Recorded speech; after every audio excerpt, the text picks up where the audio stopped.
Hello students, today we are going to study Unit 3 Cell Structure and Function. In this lecture, we are going to have a look on the introductory part because you might have observed that questions are coming from the introduction part also, as it was asked in 2025 question paper, okay, which many students and coaching institutes often ignore. But I have made a video around 4 years ago describing the introduction also in detail, in which I have mentioned that bit which the physicochemical approach to study and understand biology is called reductionist biology. This line was exactly taken out from the NCERT and was asked in NEET 2025. So the introduction part is also very important. So we are taking up from the introduction part, and now in this lecture we are going to look the introduction part. But before it, I have to say that we have completed up to the prokaryotic cell. Now we step back to this introduction part.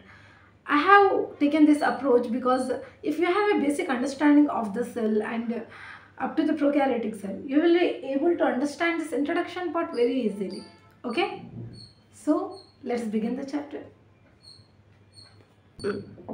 Biology is the study of living organisms. Bio means life, okay, and logos means to study. As all of us know it, biology is the study of living organisms. Biology living organisms के बारे में जो study की जाती है उसे biology कहते हैं. That's it. Next, the detailed description of their form and appearance only brought out their diversity. When we look at different living organisms, when you go in the detailed description how they look, even you in person may vary from your parents, from your siblings, your friends. Even human beings have a lot of diversity. So when we look at the form and appearance, जब हम form and appearance देखते हैं तो हमें कई तरह की diversity देखने को मिलते हैं. So इससे हम परेशान हो जाते हैं कि इतने varied living organisms को हम कैसे पढ़ें. लेकिन इस वर्क को इजी करने के लिए आई सेल थ्योरी. हमें हर एक लिविंग ऑर्गेनिज्म को पढ़ने की कोई ज़रूरत नहीं है. सो सेल थ्योरी क्या है जिसने इस प्रॉब्लम को सॉल्व किया? It is the cell theory that emphasised the unity underlying this diversity of forms.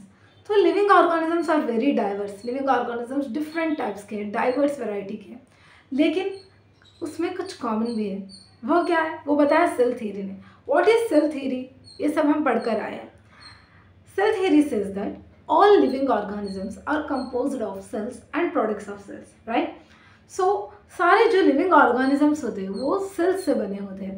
तो अगर हम cell क्या होता है, cell का function क्या होता है, cell का structure क्या होता है, अगर वो basically हम जान लें तो हम सारे living organisms की study को easy से पढ़ सकते हैं, carry out कर सकते हैं. Okay? So it is the cell theory that emphasizes the unity underlying this diversity of forms. Though organisms are diverse, but they have a unity. And ये unity हमें कहाँ से पता चलती है?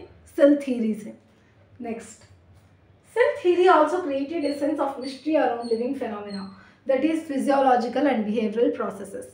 Many students इस point को understand करने के लिए difficult मानते हैं, लेकिन ये very easy है. देखिए, cell theory created a sense of mystery. Cell theory क्या कहती है? What does cell theory says? Cell theory says all living organisms are made up of cells. So how these tiny cells, ये छोटे cells कैसे इतने diverse phenomena को carry करते हैं, इतने intelligent phenomena जैसे कि digestion, respiration, excretion, how these functions are performed by these tiny cells, how these cells are organized. So ये जो है एक mystery की तरह है. हमें फिजियोलॉजिकल प्रोसेसेस, जैसे फिजियोलॉजिकल प्रोसेसेस यानी कि डाइजेशन, रेस्पिरेशन, ये सारे फिजियोलॉजिकल प्रोसेसेस हैं. एंड बिहेवियरल प्रोसेसेस, मूवमेंट हो या रिस्पॉन्ड टू स्टिमुलाई, इस तरह के जो बिहेवियरल प्रोसेसेस हैं ये सब एक लिविंग ऑर्गेनिज्म कैसे कैरी आउट करता है, जबकि एक बेसिक यूनिट जो है इतनी छोटी सी सेल है. सो ये सेल्स कैसे किस तरह से ऑर्गेनाइज होकर है सो दैट ये इतने कॉम्प्लेक्स फंक्शंस परफॉर्म कर पा रहे हैं. Okay, so it is the mystery here. Next, this mystery was the requirement of integrity of cellular organization for living phenomena to be demonstrated or observed. यहाँ पे देखिए, integrity, what is meant by integrity? wholeness, okay, completeness. Integrity को हम समझ सकते हैं wholeness, एक completeness.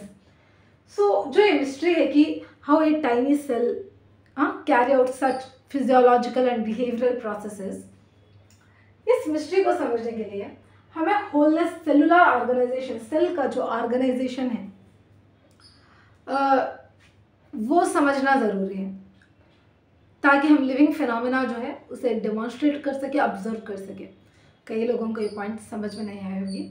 Let's take a example. Okay, for example एक फ़ैन है, उसके ब्लेड्स अलग है, उसकी जो मोटर है वो अलग है, सारे पार्ट्स फ़ैन के डिसमेंटल किए हुए हैं. Now are you able to demonstrate how the fan works in this way? No. When you structurally organise the fan completely, integrity करेंगे आप फैन का, completely organize करेंगे, and then if you turn on the fan you will able to understand its complete structure and you will able to demonstrate its structure and you will able to demonstrate its function. So यही point यहाँ पर दिया गया है कि cell के जो organelles है, सेल के अंदर जो भी पार्ट्स है, अगर वो सब अच्छी तरह से कम्प्लीटली ऑर्गेनाइज होंगे, तब वर्किंग स्टेट में देखेंगे तो हम इसे इजीली डेमोन्स्ट्रेट कर सकते हैं और ऑब्जर्व कर सकते हैं. Okay, so I hope you got this point. This mystery was the requirement of integrity of cellular organization for living phenomena to be demonstrated or observed. Next, in studying understanding the physiological and behavioral processes, one can take a physico-chemical approach and cell-free systems to investigate. यहाँ पर दिया गया है कि अगर हमें physiological और behavioural processes, अभी मैंने बताया कि फिजियोलॉजिकल प्रोसेसेस क्या होते हैं, बिहेवियरल प्रोसेसेस क्या होते हैं, अगर हमें उसे पढ़ना है और अंडरस्टैंड करना है तो one can take a physicochemical approach. हम यूज़ कर सकते हैं, कौन सा अप्रोच ले सकते हैं हमें इसे जानने के लिए, पढ़ने के लिए? तो we can use physicochemical approach. What does it mean? Physico मतलब, फिजिको-केमिकल अप्रोच मतलब होता है कि applying the laws of physics and chemistry to this, okay, to this cellular organization, so that we will be able to understand the physiological and behavioral processes. So applying the laws of physics and chemistry, laws or principles, a physico-chemical approach and cell-free systems to investigate. अब cell-free systems क्या होते हैं? Cell-free systems, scientists क्या करते हैं कई बार, they want to know the function of a particular enzyme present in the cell. What they do, they extract the enzyme. वो उस एंजाइम को सेल से बाहर काट लेते हैं, ओके, और टेस्ट ट्यूब में डालकर जो आर्टिफिशियल मीडियम होता है इसमें देखते हैं इसका फंक्शन क्या है, how this enzyme works, what is its structure, what is its function. इस तरह से इसे कहते हैं हम cell free system. Okay, to investigate, इससे हम इन्वेस्टिगेट कर सकते हैं और जान सकते हैं कि इसका क्या फंक्शन है, स्टडी कर सकते हैं, अंडरस्टैंड कर सकते हैं, what is its role, how is it functioning, और इस वजह से फिजियोलॉजी में फिजियोलॉजिकल प्रोसेसेस कैसे परफॉर्म हो रही है बॉडी में, बिहेवियरल प्रोसेसेस कैसे टेकअप हो रहे हैं, इससे अंडरस्टैंड करने के लिए हमें यूज़ करना होगा physico-chemical approach. And this approach enables us to describe the various processes in molecular terms. जब हम फिजिको-केमिकल अप्रोच लेते हैं तो हम मॉलिक्यूलर डिटेल में एक सेल को पढ़ने की कोशिश करते हैं. ओके, एक सेल को पढ़ते भी हैं. So this approach is established bye, तो ये फिजिको-केमिकल अप्रोच लेते कैसे हैं, एंड तो it is established bye analysis of living tissues for elements and compounds. कुछ प्लांट का लिविंग टिश्यू है, फॉर एग्जाम्पल प्लांट का लीफ ले लिया आपने, उसे मोटर एंड पिस्टल से ग्राइंड कर लिया, उससे एक्सट्रैक्ट ले लिया, ओके, और अब उसके जो भी मॉलिक्यूल्स है उसे आप स्टडी कर रहे हो. इस तरह से जो है हम फिजिको-केमिकल अप्रोच लेकर ये सारे जो फिनोमेना है सेल जो कैरी आउट करता है, बड़े बड़े फिनोमेना, फिजियोलॉजिकल प्रोसेसेस और बिहेवियरल प्रोसेसेस, इसे हम समझ सकते हैं. Okay, next point, it will tell us what types of organic compounds are present in living organism. जैसे कि मैंने प्लांट का एग्जांपल दिया, टिश्यू एक्सट्रैक्ट करते हैं, कोई लीफ या ले लो, मोटर में लेकर पिस्टल से ग्राइंड कर लेते हैं, और जो टिश्यू निकलता है उससे हम क्या पढ़ते हैं, उसमें क्या क्या कंपाउंड्स है, क्या क्या मॉलिक्यूल्स है, इसके बारे में हमें समझ में आता है. तो यही बात यहाँ कही गई है. It will tell us what types of organic compounds are present in the living organisms. Next, in the next stage, one can ask a question: what are these compounds doing inside a cell?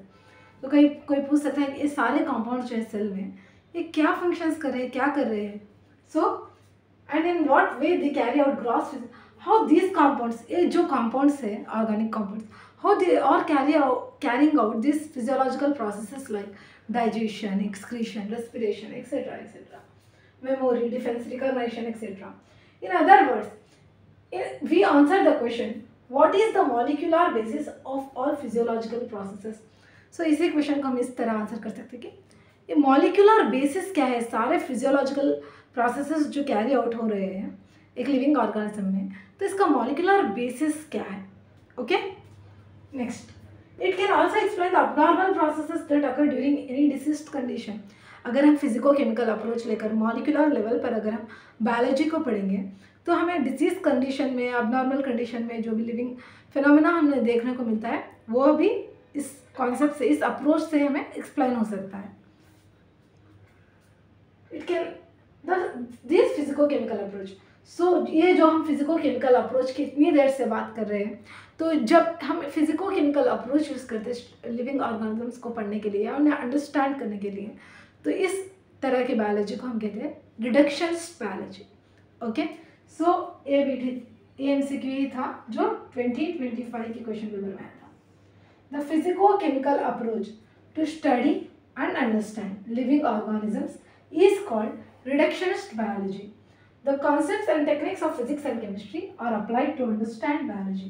So इसमें क्या होता है कि जो concepts होते हैं physics और chemistry में हमने जान लिया how we apply the concepts of physics and chemistry and how this helps us to understand the biology. Next slide में हम जो रामचंद्रन गुहा के बारे में दिया गया है उसे देखेंगे. ओके, आई एम सॉरी मेरे मुंह से तब से रामचंद्रन गुहा निकला था. रामचंद्रन गुहा नहीं, वो एक एनवायरमेंटलिस्ट है. अब हम जो है GN रामचंद्रन के बारे में पढ़ने जा रहे हैं. Okay, GN Ramachandran. So GN Ramachandran outstanding figure in the field of protein structure. इन्होंने प्रोटीन स्ट्रक्चर के बारे में बहुत ज़्यादा स्टडी की है. And he is the founder of Madras school of conformational analysis of biopolymers. Madras में कंफर्मेशनल एनालिसिस ऑफ बायोमॉलिक्यूल्स का बायोपॉलीमर्स का जो स्कूल है उसका फाउंडर है. एंड इनकी डिस्कवरी क्या है? सो रामचंद्रन की डिस्कवरी है triple helical structure of collagen published in nature in 1954. सो इनकी डिस्कवरी है ट्रिपल हेलिकल स्ट्रक्चर जो है कोलाजन का जो स्ट्रक्चर होता है और ट्रिपल हेलिक्स के फॉर्म में होता है. वो किसने बताया? GN रामचंद्रन जी ने. एंड इसे इन्होंने पब्लिश किया था नेचर. बुक का नाम आपको याद रखना होगा, पब्लिकेशन का. Okay, published in nature in 1954. So structural biology में रामचंद्रन जी का बहुत इंपॉर्टेंट रोल है. एंड जो रामचंद्रन प्लॉट है जिससे कन्फर्मेशनल एनालिसिस होता है बायोपॉलीमर्स का या प्रोटीन्स का, सो ये रामचंद्रन प्लॉट जो है स्ट्रक्चरल बायोलॉजी में वेरी इंपॉर्टेंट रोल प्ले करता है. सो जो रामचंद्रन प्लॉट ये यूज़ करते हैं एनालाइज करने के लिए कौन से कंफर्मेशंस जो है प्रोटीन के वो अलाउड है. कन्फर्मेशन ऑफ प्रोटीन्स ये भी कई लोगों को पता नहीं. कन्फर्मेशन ऑफ प्रोटीन मतलब एक स्ट्रक्चर है जो प्रोटीन अडॉप्ट करता है. ओके, सो इसे हम कन्फर्मेशन ऑफ प्रोटीन्स कहते हैं. शेप, आप शेप भी कह सकते हैं. ओके, नेक्स्ट है लिनस पॉलिंग के बारे में कि लिनस एट कैम्ब्रिज यूनिवर्सिटी में जो है GN रामचंद्रन जी लिनस पॉलिंग से मिलते हैं. और लिनस पॉलिंग से इंस्पायर होकर लिनस पॉलिंग तब alpha helix and beta sheet structures जो होते हैं प्रोटीन के वो पब्लिश करते हैं. तब GN रामचंद्रन जी जो है उनसे इंस्पायर होकर triple helical structure of collagen जो है उसके डिस्कवरी करते हैं. बस इतना ही. और आगे जो है उनके फादर जो है मैथमेटिशियन है, ये कुछ दिया गया है, आप पढ़ लीजिए, ये सब फैक्ट्स हैं. Okay, thank you.